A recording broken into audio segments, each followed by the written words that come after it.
যে মাতৃভাষার অধিকার সুরক্ষা করবার যে আন্দোলন, সে আন্দোলন ছিল আমাদের এই জাতির বাংলা ভাষাভাষী জনগোষ্ঠীর সমস্ত অধিকার অর্জনের একটি অন্যতম সূতিকাগার। ২১-এর পর ধরেই ৬২-র শিক্ষার আন্দোলন, ৬৯-এর গণ অভ্যুত্থান এবং ৭১-এর মুক্তিযুদ্ধ সংগঠিত হয়েছিল।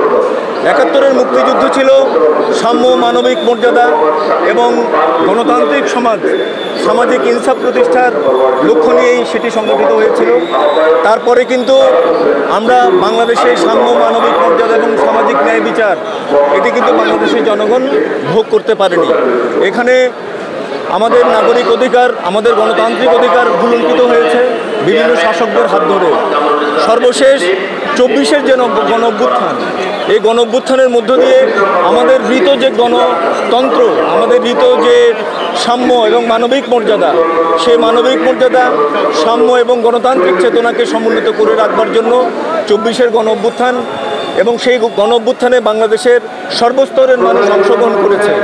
২৪-এর গণ অভ্যুত্থান হচ্ছে ৫২-এর ভাষা আন্দোলন এবং ৭১-এর মুক্তিযুদ্ধ, সেই চেতনাকে ধারণ করেই ২৪-এর গণ অভ্যুত্থান।